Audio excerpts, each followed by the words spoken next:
Welcome back, ladies and gentlemen. I'm your host, Kev Baker, coming to you from Smart City, Glasgow, all the way over here in Scotland via the Truth Frequency Radio Network, www.tfrlive.com. Another week of live shows ahead and such great guests. And not only that, but we've got some new guests coming onto the show as well. Now, as you will know for some time now, I have been talking on and off about the subject of Article 13. We sometimes loosely call it, or affectionately call it, the meme killer. But this is this thing coming out of the EU that, as somebody working in the alternative media and also as a content creator over on YouTube, I like to share my content over on Twitter, Facebook as well. Article 13 is something that I have had to pay real attention to, especially since I live over here in Scotland. Now, let's just forget the whole Brexit debacle right now, because whether we're in, whether we're out, Article 13, whether you're in the EU or not, is set to impact us all. Now, I've always said to you that I really like to bring you the best of information. And when it comes to Article 13, I've really been left to speculate at the best of times. Because when you're trying to figure out all the ins and outs of the legalese that's coming out of somewhere, like the EU, and you know they're not exactly forthcoming about this new legislation that they have almost passed. I believe they're at the last hurdle. Well, you know, I feel almost like I've almost given you half the story. So what I done was I started to have a look around, YouTube in particular, and I came across a certain individual who absolutely blew me away. It's a new channel I had never seen before, and it's somebody called the Social Media Lawyer, and his name is Ian Corzine. And Ian is a trial lawyer, and over the past 20 years has assisted in numerous social media creators, assisted numerous social media creators with legal matters, including insurance matters, copyright and trademark disputes, business problems, and contract drafting work. Now, he's a managing partner of his own law firm, West Corzine, based in South California. And like I say, I found Ian via his YouTube channel, which is called Heart of the Matter, where he gets into various subjects, including social media controversies, tips, and tricks, but all coming from a legal perspective. Now, his channel is the perfect place to learn more about YouTube, Instagram, copyright law, trademarks, and something I talk about quite a lot, and something I tread a very fine line with quite a lot, which is called fair use doctrine. Well, he's here with us today. I'm going to drop the links for his YouTube channel over in the TFR chat room at tfrlive.com/chat. Ian, welcome to the show, sir. And I have to ask you straight off the bat, how do I pronounce your surname? Because over here in Scotland, it's quite funny. We get Corzines and we get Corzines, and if you get it wrong, it can cause fights. So how do you pronounce it, sir? Well, Kev, I would never fight you. I've seen you. You're pretty buff. But my name is pronounced Ian Corzine. Excellent stuff. And Ian, like I was saying to the audience there, I came across you very recently, and I was complimenting you on your YouTube channel. Brilliant videos, brilliant information, and I was really keen to get you onto the show tonight because, like I said in the introduction there, it's one thing me talking about Article 13, but I'll honestly say to you, I don't really know what it means fully. And here I can come to you and I can give the audience, you know, the best of information. So if you wouldn't mind, talk to us all about this animal that's rearing its head from the EU called the Copyright Directive, Article 11, Article 13, Article 17. Take it away, brother. All right. Thanks, Kev. Thank you so much for having me on your show. I'm really excited to be here. I really, really love your show, and I really like how you're dedicated to getting down to the bottom of things, which is exactly what I like to do. You know, way back when trademarks and copyright were a little bit more simple. We were dealing with books. You know, at some point we had phonographs and then, you know, tapes and then CDs. But now we're moving into a culture in the 2000s where we communicate digitally. And I don't just mean like phone calls or text messages or emails. I mean that we communicate with memes. I have a 15-year-old daughter, and half the time she's texting back and forth with her friends, she's texting memes to indicate she'll be there in a few minutes, or, oh, that was a funny thing that the teacher did today. And so as a result of that, the big corporations, the big owners of copyrights and trademarks got together and they said, gosh, YouTube and a lot of the other social media platforms are making a whole bunch of money when they're using other people's intellectual property. And so back in like 2008, 2009, there started being rumblings about we've got to pass laws that will allow us to get a piece of the pie. So back in 2011, 2012, 2013, various countries said, I want to be able to get a piece of the pie. I'm not going to worry about the EU for a moment. So countries like Germany, Italy passed certain different laws that allowed them to try to get a piece of that pie. And the two mechanisms that they use, one was referenced in, as far as Article 11, was to be able to get paid by the social media platforms for news snippets, which are little small paragraphs about news. And the other one was, guess what? Why don't we make the social media platforms liable, just like the person who stole content from another person, the same way? And that way, that will make the social media platforms pay more attention to copyrighted material on their platforms. And we'll get paid as a result. And so this momentum started to build. And as you know, a lot of the big corporations, the big power brokers have the money to be able to get politicians on board and get laws passed, like what we see with Article 13, which has been renumbered to Article 17, which was passed last month. And then, like you said, we have a final opportunity to see if it's going to go forward on April 15th when there is a vote by the European Council. There has to be a unanimous vote to be able to let that law go forward. So that's kind of a little history about Article 11, Article 13, and I can answer specific questions after that. Now, I think what happens is when that passes, correct me if I'm wrong, every country, I think there's 28 of them, then have to write their own legislation, which is Article 13 compliant. Is that correct? That is exactly correct. And we'll see different things from different countries because there's different cultures out there. While they're required to be compliant, we will see how soft various regulations will be in the various countries, and we may see havens for content after it takes about 2 years to get this process fulfilled, and we may see havens within the EU. Some countries which are looser, some countries which are more strict, like Germany. And here I am. I do my show Monday through Friday. When I finish my show, what I do is I go and I take the file here from STREAMLABS, I upload it onto YouTube, and in the near future, Ian, correct me if I'm wrong, but there's a real danger, whether it's a little snippet of my intro music, whether it's one of the graphics I use, but there's a real danger that YouTube are going to say this is not suitable for upload, and people are just not going to be able to get my content anymore. And I'm not being selfish, because this is not about me. This is about thousands and tens of thousands of creators out there. That's correct. Yeah, it's getting scary. It's funny, even here in America, we're already starting to feel it. I make a channel about fair use, copyright, trademark, intellectual property, and that kind of stuff. And I just recently got notice from YouTube that one of my links in a description section has been erased because it takes them off the platform and they've deemed it inappropriate. So I teach it, and yet I'm still being affected. Yes, that is very true. We're thinking that over time, YouTube and the social media platforms like Twitch and Facebook and Instagram are going to start imposing laws to comply with Article 13 and Article 11, and those will pass to the various nations throughout the world, even if they're subtly passed. So say I'm covering a news story, something that's current in the news, and I'm reading from an article, say from BBC, Sky News, something that's not my website, somebody else's website. Would that then fall under this new Article 11, 13, 17 stuff that's coming out? Because would I not be having to pay for a license to use their material? Yeah. See, the problem with Article 13, and I think you and I had a discussion earlier on about this, is, I think you and I both agree people who own copyrights to their own intellectual property should continue to have that ownership, and they should have some control, some exclusive rights on that.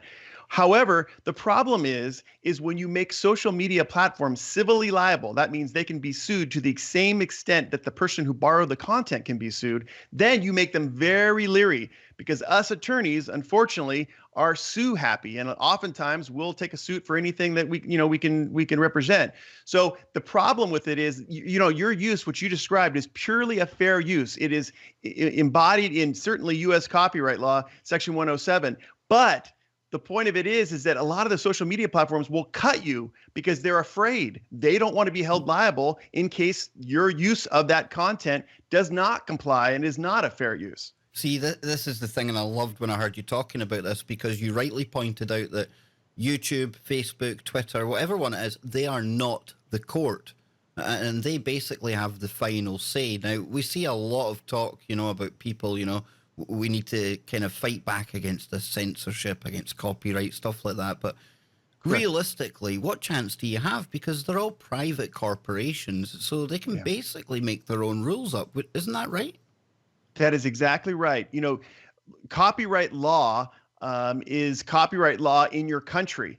We often use copyright law as a shorthand for rules for the various social media platforms. But you know what? They're private companies, like you said. They have their own domain. They can come up with a new law called a green law, and that be the regulation that everyone has to follow. So that is really an important point, is that they have truly become the arbiters of truth. And listen, some of it's not their fault. Some of this is because the governments have passed laws like Article 13 that force them to be the arbiters of truth. They didn't want to, but they got to get in a situation where they're going to face liability. They're going to be sued if they make a wrong judgment call on a piece of content. And as you know, billions and billions of amounts of content are uploaded every day throughout the world. And if they're just wrong on one, they're going to get sued. Absolutely. No, absolutely. We both agreed on this beforehand. You can't actually blame, and I use YouTube as my example, obviously, because I've got a channel on there, 92,000 subs. I don't know if I'll ever get to the 100,000, but we're trying. But we'll get you there. Yeah, we'll try and get there, Ian. But I've always said, you can't blame them, and I have to credit YouTube with their hashtag Save Your Internet campaign. They were helping content creators get the word out there, stuff like that. So I think, there's plenty we can criticize Google and all these companies for. But on this one, I don't really think they're to blame. But on the other hand, when you start looking into the ID filters that these companies are going to use, you find that Google are probably going to be one of the ones that make most of the money, because they've got a copyright filter ready to roll out. So it's a bit of irony in there somewhere, Ian. It is absolutely true. I don't think that ultimately it's where Google wanted to go. No. I mean, they're not going to make a bunch of money selling, content ID software to the small platforms. But you're exactly right. That could be the unanticipated consequence, is that, okay, great. You want us to have super duper content ID filters? Okay, well, I'll just sell it to all the small guys. And then we'll put all the burden, the financial burden, on the small guys and make it really hard for upstart social media platforms to start up in Europe or in the world. And there's a lot of changes, we can look at Article 13, Article 11, stuff like that. But, I really want to pick your brain on quite a few things, because listening to your videos, you're really, really knowledgeable on this stuff. And it affects all of us over there on YouTube and these other platforms. And something else that they've started doing now, and I heard you talking about this, and it applies to me in particular, some of the topics I touch may be deemed, and I'm throwing up the kind of air quotes here, conspiracy theory. So they've come out with this new thing called identity cards. Now, we've got the whole thing with fake news in the world, stuff like that. What's your take on all of this? Is this censorship? Because who decides what the truth is? Yeah, I do. I put a video out on this. I really don't like this. It's a process to kind of give the audience a little bit of background. Basically, what they're going to do is they're going to appoint certain websites, certain companies out there as basically the arbiters of truth. And they're going to allow them to publish alongside of content they deem conspiratorial, have a little information card above all the videos. It says, warning, this has been disclaimed by these organizations, we deem it not true. So if you're going to watch this video, take it with that warning. And then additionally, a lot of the videos are going to be pushed down based upon their rating system about how conspiratorial, how true the video is. So yes, we've already facing this. They're phasing it in, I believe, this month. It started last month in India, especially. It applies, but it will be coming in. So we're going to start having ID cards on top of our lists of videos, and it's really going to be kind of difficult because, like you said, it's the social media platform making the decision on the truth of the matter. And I'm really I'm open. I'm for a free society, and I would rather have a lot of flat Earth, a lot of 9/11, a lot of other conspiratorial content be able to be viewed by me, and then me as a conscious adult make a decision about whether or not I want to believe in that conspiracy or I want to disclaim it. So I'd rather have the power in me as an individual as opposed to having some social media platform make that decision. I absolutely agree with you. I mean, when did all this change? Because used to be we had our own discernment. We could look at something, we could make our own minds up. But now the government, the state, or in this case, it's the corporation are stepping in and saying, no, we'll tell you what you can look at and what you can't look at. And if you do look at something that might be a bit iffy, well, here's what you must think about it. It's a bit Orwellian, to say the least. Oh, it is. It absolutely is.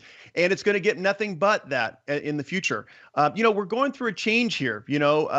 This used to be the wild, wild west. There weren't a whole lot of rules that applied to it. There wasn't sales tax. There weren't a lot of scrutiny on the internet. And it was wonderful while it lasted. But slowly but surely, the powers that be, the governments are coming in and taking their piece of the pie. And so what we need to do is understand that that's reality. But at the same time, we need to let our voices be heard on these things, because we're slowly getting to the point, and I believe it's getting to Europe especially, where there will not be memes. There will not be video game live streaming. Video game live streaming is one of the most significant income platforms for YouTube in general, and certainly on Twitch. And there may not be live streaming in Europe because the platforms are so concerned that if they publish someone's other intellectual property, a video game, that they're going to get hit with a lawsuit. And that's really a shame, because that's what esports is. I would imagine as well, I've just recently started doing live streams at the weekend with the guys. And we'll sometimes look at some of the crazier stories going around the internet, we'll have a laugh and a joke. But sure. Will it get to the point where eventually live streaming may be taken away from all Europeans because they just can't take a risk as to what you may show, what you might show, almost like pre-crime?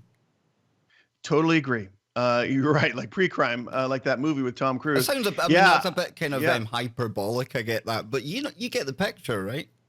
Oh, I don't even think it's an exaggeration. Just let's put ourselves in the position of YouTube, and let's get to the minute here. Our live stream right now, there's various things within this picture right now that could be trademarked, that could have some copyright effect, and they've got to monitor this right now and make sure that if they allow this to be on their platform, that they're going to be civilly liable for anything that I show that violates intellectual property.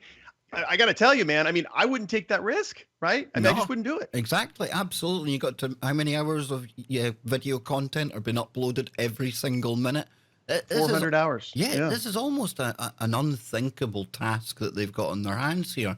And it's these bureaucrats in the EU that, yes, we needed to fix something. We needed to update the laws, but they've taken a hammer to the problem that really wasn't a nail. Agreed. I absolutely agree with that. There has to be a compromise, whether it be requiring certain elements of a content ID filter, whether it being some sort of, we used to have a passive system with the Digital Millennium Copyright Act. And that was basically the situation is, was someone complained, then YouTube, the platform, would pull the video or pull the content. And then if someone countered that, then they'd have to put it back. It was a passive system that worked fairly well. It may not be perfect, but we should have had some sort of compromise in the process, because I predict that a lot of these countries, we've even talked about the economic effect on them. Some countries tried this Article 11 snippet tax before, and they utterly failed because Google said, okay, you're going to require us to pay money for displaying news snippets because you believe it's copyrighted material. We're just not going to do that. We're not going to display those snippets. So as a result, a lot of artists, a lot of journalists in these countries were deprived of a means to be able to advertise their product. So they lost money as a result of that law. And we're going to see that, I know, with respect to Article 11 in Europe. That's the thing myself and, everyone that I've spoke to about it, we can't figure out, because Google are the #1 website in the world every single day, most hits. It's like the best way to get your content advertised, whether you're mainstream or Joe Blogs like me. And who would say no to that? And then Okay. these governments come along, and you're right. And who can blame Google for saying, well, if that's the case, we're just taking our ball and we're not playing anymore? Totally true. We're so lucky. I mean, you think about how grateful we should be for having these platforms, especially like YouTube. I mean, what an amazing thing. You decide on a whim that you're going to make you're going to make a show, right? And so you just get a camera, a microphone, and for free, you can broadcast yourself every day, every minute of the day if you want. And if you do well enough, then YouTube is actually going to start paying you for your videos. Where else does that happen in society where you can have your own radio show, let's say, and then get paid for it? You can have your own TV show and get paid for it. So it's a wonderful, wonderful privilege that we all have. We just got to preserve it. And the governments are over time are taking their little bits of it and are not allowing us to fully enjoy and fully use this opportunity to let our voice be heard. And for YouTube creators like myself, it's absolutely, it's life changing, basically, becoming a YouTube partner. I had to stop working due to ill health, and Yes. it's been, it's been a savior to me. However, that said now, I found myself in the very sticky situation last September, I believe it was, where I had all my eggs in one basket. Everything was going well on YouTube. I was uploading my shows, and then a slight algorithm change and a change of the terms, and I fell under something called duplication of content. Now, this was a nightmare because the experience I went through was horrific, because trying to get any contact with a human in this process, it was horrendous. Now, what would you say to anyone who gets caught up in a duplication, a reuse, any of these kind of vague things that people are finding themselves getting demonetized over? Now, sometimes it is right. The algorithm is right to flag content for that reason. However, it seems, due to machine learning, we know algorithms get better over time. That doesn't really kind of help somebody that's part of that learning curve, if you know what I mean. Yeah. And unfortunately, Kev, it's probably going to get worse because more and more people are going to have problems with duplication, copyright violations, and the like. There's three main steps. I mean, the first one, obviously, I'm sure you took is YouTube allows you to be able to appeal any adverse decisions on your channel, and it's very easy to do. We can go through the steps. But the bottom line is you're appealing the content, you're putting your critical information, and then you're explaining to YouTube about what is the reason why they made a mistake in their decision. The other thing also I found is, I don't know if you use Reddit, but Reddit is just my lifeblood for getting the pulse of the internet. And there are trusted flaggers that YouTube and the various social media platforms employ to be able to monitor all these social networking websites. And one of them primarily is Reddit. So a lot of people have had success with problems with YouTube by posting their problem on there's a YouTube subreddit, posting it on there, and a red flag and a trusted flagger will pick that up and be able to help you. And then finally, the only other thing I can think of that's worked for me is to tweet to people. Either to tweet at Team YouTube or to tweet. Yeah, that's the way I found. I actually, within minutes, actually, Ian, they got back to me. And at the start, it was very generic. It was just, well, this thing's going on, and we'll get back to you, we'll review it. And it took about 3-4 months all in to get my channel back. But it was Team YouTube again when I was in the review process. I mentioned it was like 3 months I've been waiting now. And it was later that night, actually, that not one but 2 channels went through. But that's a long time for people to be waiting, when really, in the end of the day, I don't think I did violate anything. But I had to take 1,600 videos off my channel. Because Did you really? Wow. Because they wouldn't identify which one the violation occurred on. So it was a nightmare. But now they've given me the copyright tool. So if anyone uploads, I've got copyright match, stuff like that. And again, you hear so many people in alternative media being critical of YouTube. But since all of that's happened, I really have had no complaints. They've been really, really good with me. And again, when it comes to Article 13, we can't blame them for changes in the law. They got to follow the law just like all of us. And unfortunately, I think, the European Union Parliament bit off more than they could chew in this. I think that they are viewing copyright law like the old days when we're talking about books and talking about people taking snippets of audio recordings and sampling them and putting them on their songs. And it was just flatly illegal. This is a different age. We're in an age where we communicate with our digital communications. And so there has to be some sort of acceptance of that. Because what's going to happen too, we talked about these haven countries. Once the actual laws of Article 13 are adopted and the countries distill them down to their own cultures, there may be this black market of fair use content. I was thinking of, do you remember that movie Pirate Radio? We're back in the 60s.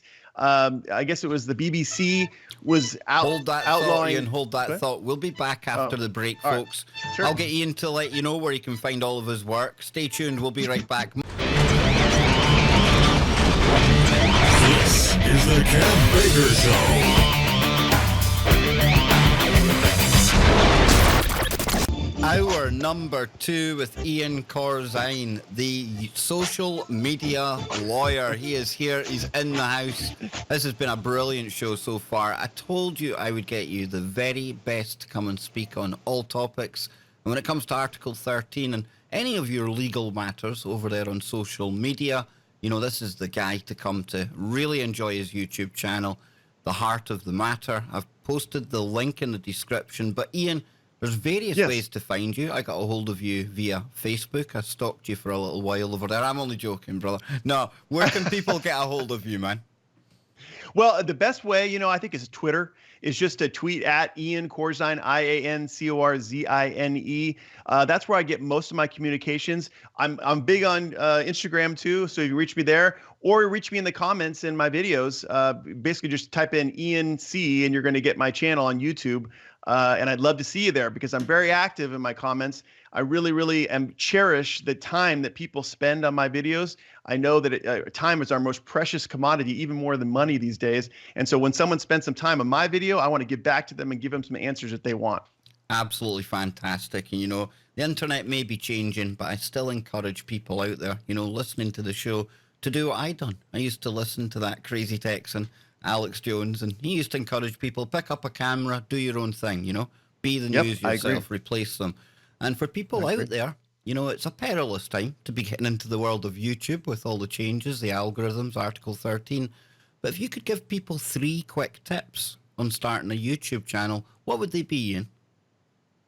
Well, gosh, there's a bunch here, but I think the primary one, and the one that we still struggle with, it kind of depends on what you are super passionate about. I think the most important thing is to figure out, to do some introspection, to think about yourself and figure out what are you most passionate about? What would you do in life for free? Whether it be painting, whether it be gardening, whether it be writing, whatever it is, figure out that thing. And when you got that thing, the next step is to find on the internet somewhere, either on YouTube, on Twitch, on Instagram, on Twitter, find people that are doing the same thing you're doing, right? So let's just say it's needlepoint. Go onto YouTube and watch the needlepoint channels. Interact with the needlepoint commentators, the needlepoint channel, owners, and be able to be part of that community. Once you get a feel for the needlepoint community online, then you're free to expand and give us the benefit of your opinions, your thoughts on needlepoint. So I think it's really important to figure out that's kind of a long way of saying figure out your audience.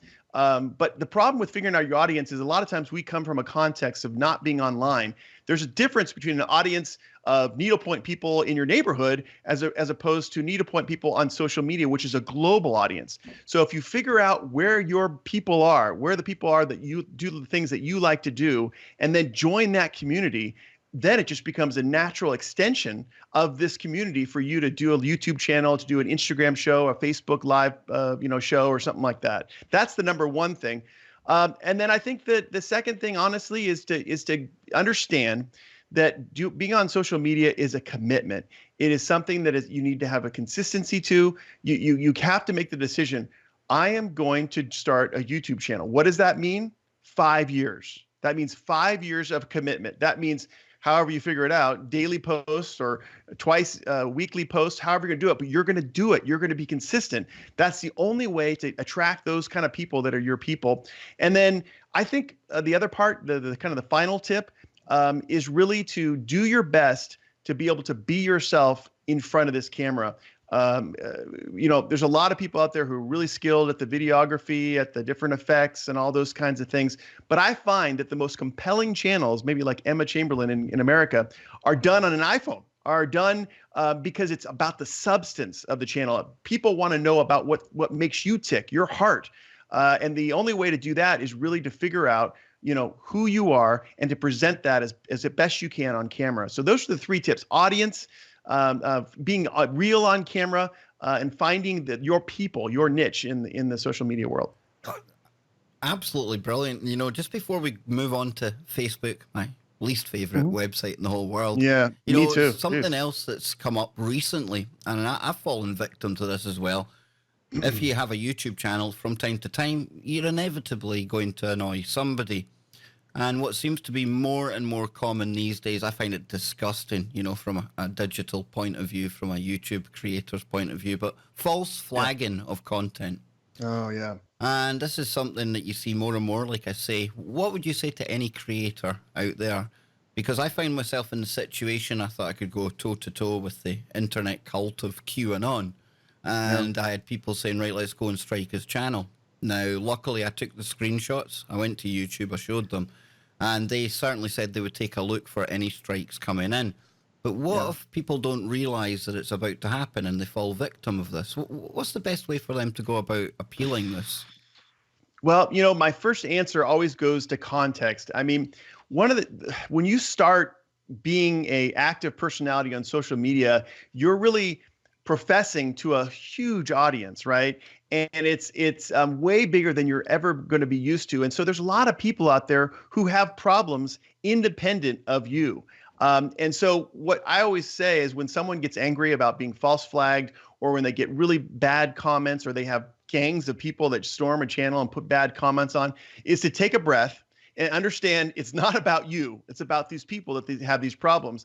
And if you can get to this type of mindset, then when you present the evidence to YouTube or to Instagram or to Google, I recently had a similar thing happen to me in Google. I can go into it a little bit later. But the point of it is to present that evidence. You can present it in a very professional, polite manner, and that is accepted much more readily than F them, they did this wrong, those guys are idiots, I can't believe they did this to me. That kind of thing is not as received as well on the social media platforms as is a calm demeanor saying, yes, we had another false flagging problem. Here's the evidence about why it's disingenuous. I would appreciate if you took those strikes off my channel.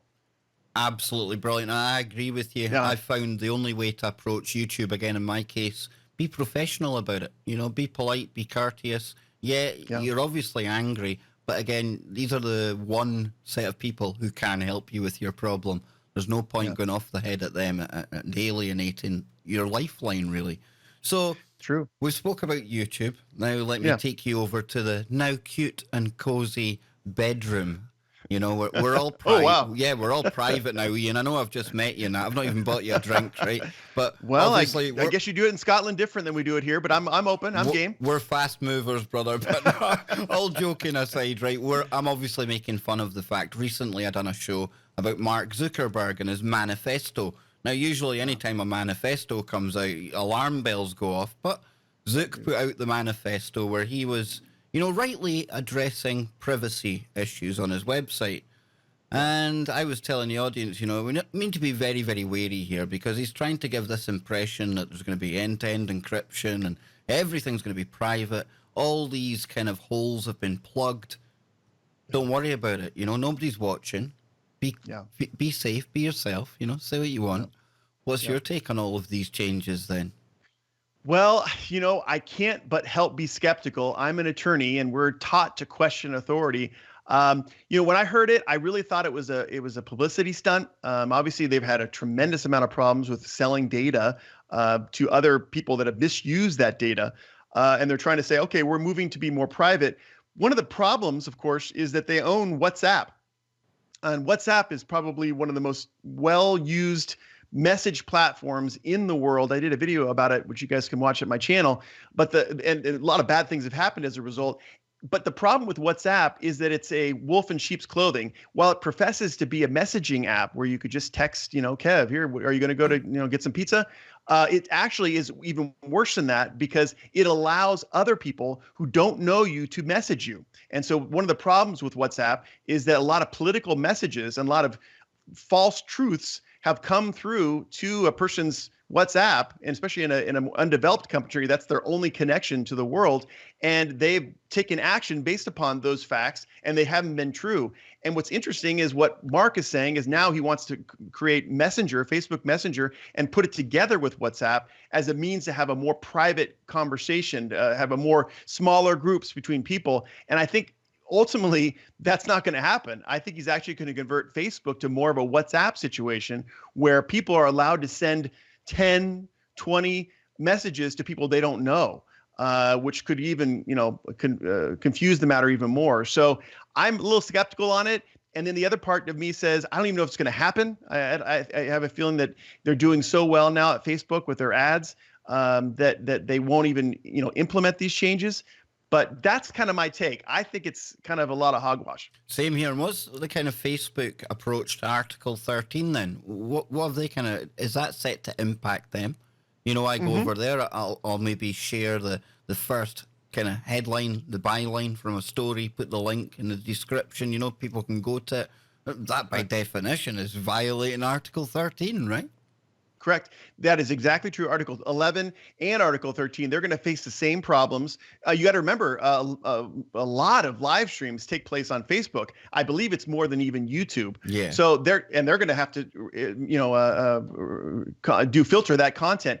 The problem, though, I think in this situation is that with YouTube, it's always been known as much more a freer platform, especially with Twitch. It's been understood that you can live stream a video game, which includes a lot of copyrights in it. But with Facebook, they probably can get away with a lot more filtering because they always have. I don't know if you knew, but back in the day, you couldn't upload one of your favorite tunes from YouTube or whatever to Facebook. It would block it on the upload, whereas you could. With YouTube, it wouldn't block it on the upload, but there might be a copyright claim attached to it later on in time. So while Facebook is definitely going to be affected by Article 11 and Article 13, it probably won't be as much of an effect as some of the more open platforms. This is the thing. We're going to have to see how it all evolves over time, really, isn't it? Because it's going to be how these different platforms approach everything. And, of course, a lot of talk about this subject, and it takes us back to censorship, but very prevalent on Facebook as well. Fake news. We hear about this fake news all the time. And when it comes to fake news, that ends up in all of us losing the ability to have, our expression of freedom of speech. What's your take on what's going to happen here? Just get more and more draconian along the way, harder to upload stuff? I think it will. My take in fake news in general is, again, I do prefer an open platform, including fake news. I hate to say it because I, as a person that's fairly sophisticated, can make that judgment call. But the real danger of fake news, who's the arbiters of what's fake news or not, Well, that's exactly right. And the real danger, though, with fake news is some of the undeveloped countries. You got to remember that these cell phones now sometimes are $5 or $20. They're affordable in undeveloped countries. And this is their sole connection to the civilized world. And so a lot of times they don't have enough sophistication to be able to make decisions, judgment calls on the various information sources that are coming in. Some only use WhatsApp. That's the only thing that they use. So that's really the danger of fake news. I certainly applaud Zuckerberg and Facebook's attempt to actually, for a while there, they had an election fake news room where they would scour content and ensure that it was true or that there were true facts being purveyed on the internet. So that's really great. But at the same time, if you're going to err, I would err on the side of being more open because at some point in time, like you said, we're going to have an era of censorship. And this wonderful gift that we've all been given, this internet, is going to have two different levels. We're going to have a black market. I was talking about the pirate radio show. Where I see that in Europe, what's going to end up happening is there are going to be these kind of black market internet.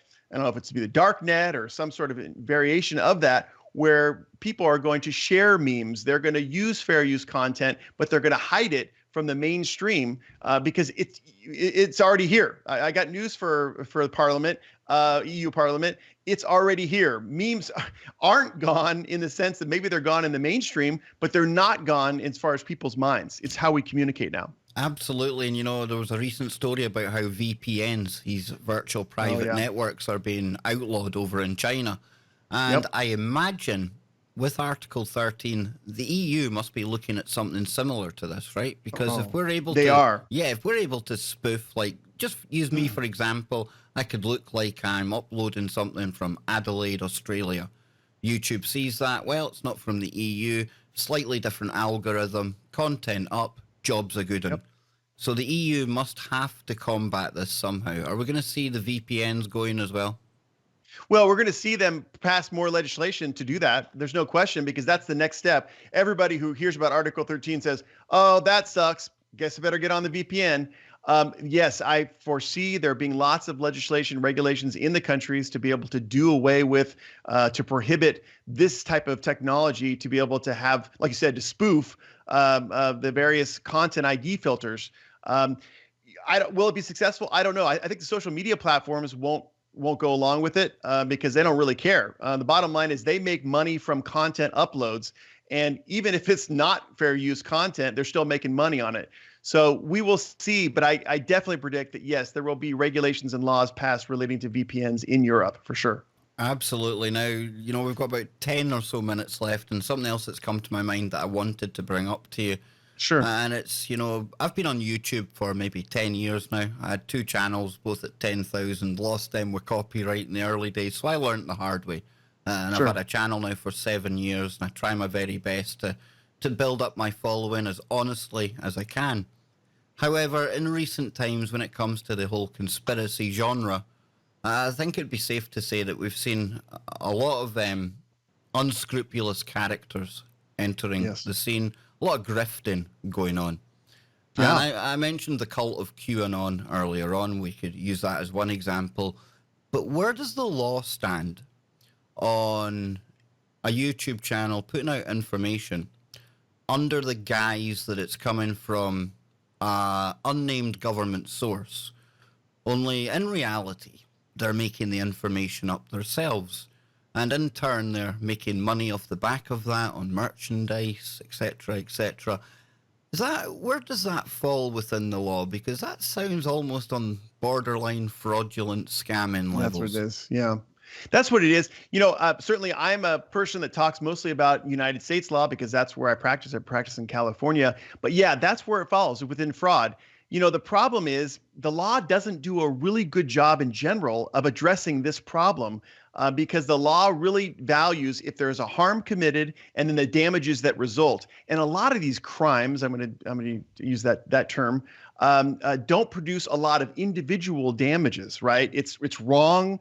Fraud was committed, but there isn't a whole lot of monetary loss. In the micro. In the macro, it's huge.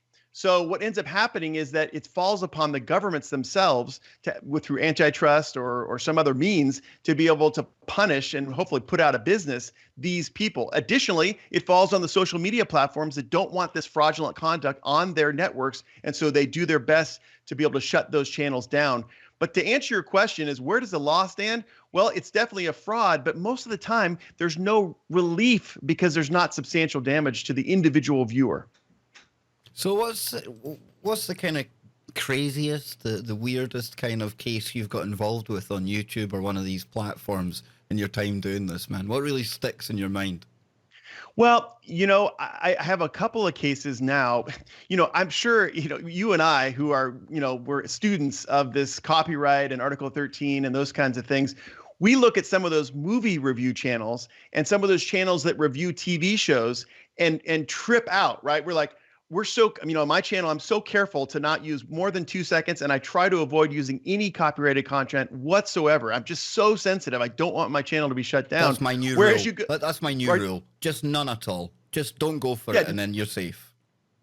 By the way, that's my best advice. Obviously, abstinence is the best solution to that. But there's some channels, and to be honest, you know, Kev, you'll agree, commentary is completely fair use, right? Yeah. And some of these channels are going to comment on the latest movie that came out, the Avengers movie that just came out, or Shazam or whatever. And they have a legitimate right to say, we looked at the trailer, we like this, we don't like this, the music's horrible on this. And that's all fair use. We should be totally free to do that. But what's interesting, what I've one case I had in general is I had a client come to me and he that's what he does, movie trailer reviews.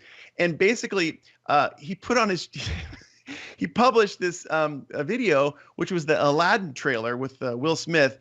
And I swear to God, all the video was just the entire trailer with a couple words that were kind of like supposed to be jokes on it.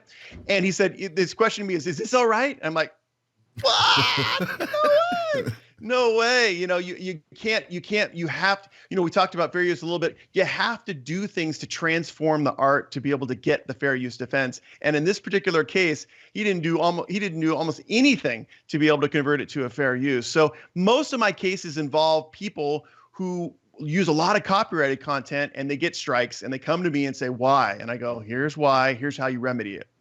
And your fair use video, brilliant, because you give a couple of examples in there and you take time to acknowledge the clip that you've just played. I think you play one from Taxi Driver at one point. And, that's one video I would urge people to check out on your channel. Where can people find your channel, Ian? We can find my channel by just going to YouTube and you type in Ian Corzine or just type in Ian C. It'll pop up there. That's my channel. I focus on helping creators with their copyright, their intellectual property needs. I also help them with their contracts. A lot of YouTubers out there don't understand when they enter into sponsorship or brand deals that there's certain requirements that they can't avoid. Otherwise, they void the contract. So I help them with that. Any type of legal issue that an online creator has, I have videos on or are creating videos for. Another one that we get a lot of comment on is the Creative Commons video. A lot of people ask about that because that is a way to kind of skirt a little bit the fair use rules and the copyright rules. It allows people who create content to designate it as Creative Commons and to be used by anyone, verbatim or portions thereof, in their videos and not get copyright strikes. Yeah, because you see a lot of people, the ones that do vlogs and things, if they have a kind of critical video made against them, they'll take the hump, they'll go and strike it and things, but then you find they've got a Creative Commons channel. So really it's open to criticism. And before you go, the last thing I really want to get you to address for the listeners, YouTube always changing, but where do you see the site, say, 12 months from now? Is it going to be the same place? Is it going to be purged? Where do you see it going, man? It's not going to be the same place. The way I see YouTube going is it's going to be more stringent. And the only way to survive is to not use copyrighted content. What I tell you in the videos, that fair use and the doctrine is not dead. It should, we're going to fight to make it survive because, a lot of us believe that almost all art is derivative art. All art was thought up by looking at other art and then deriving it for your own. So we believe firmly that there should be educators that are allowed to look at paintings and show you paintings and then comment on how the various artists did the brushstrokes or use the certain colors. So it does exist.